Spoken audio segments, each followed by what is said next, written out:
Bună ziua, suntem la un alt videoclip. Acum David a plecat de la mine. Merge la maică-sa la muncă. Și fel a fost peste noapte. Asta e nebunie. El s-a trezit la 3 dimineața. Am reușit, noi am stat până la... Nu 12 noapte, era vreo 2 noapte. Ne-am călcat la 2 noapte. Nu știu, așa. Noi acum ne plimbăm peste tot, vedem cum este. El trebuie să se schimbe, pentru că are ca un răspund. Nu trebuie să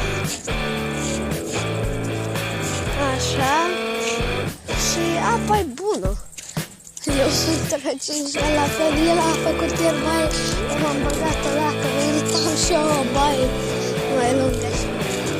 Da, el s-a băgat până și în Dunăre și eu nu.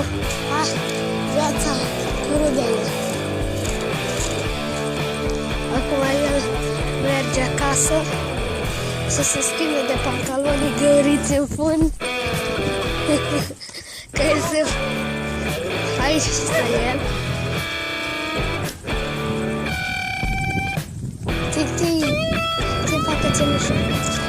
Câinele ăla de acolo. Tocmai din colț de acolo. Ăla m-a mușcat pe mine. Punem o leacă de pauză. Gata, toată lumea David s-a schimbat de pantalon. Ce domnule aia? Acum el trebuie să meargă tocmai la maică că la muncă este leacă de mers. Eu mai trebuie să mai fac un videoclip. O să mai fac un videoclip, o să mă opresc o leacă să fac un videoclip unde muncește mama lui și după aceea o să merg.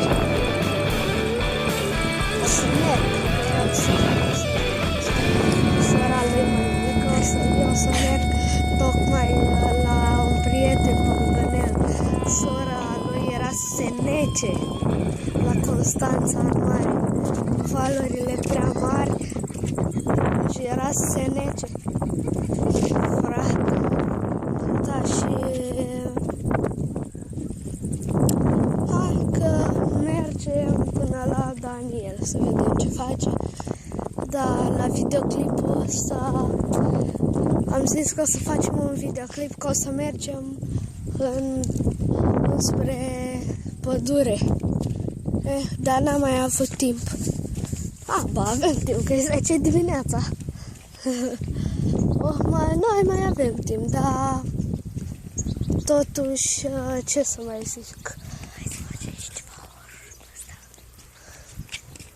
What the fuck? Ce se aude? Nu știu.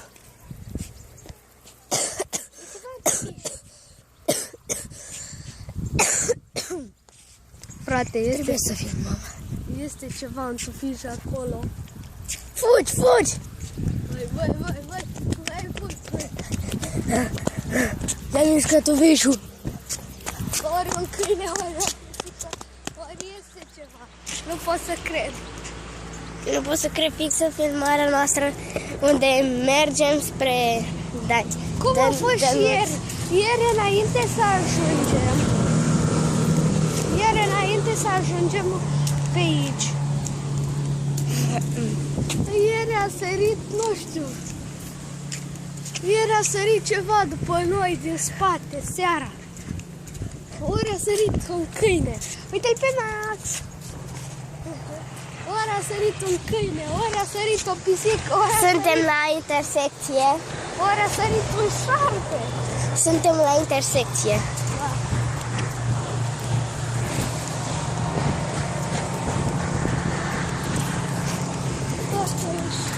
Ce să vă mai zicem? Ce scrie acolo? Geno, K-P-U,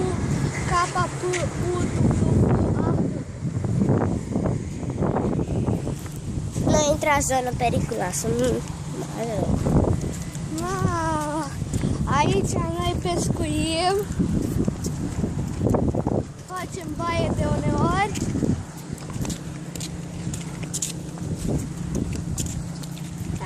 Ce să vă mai zicem?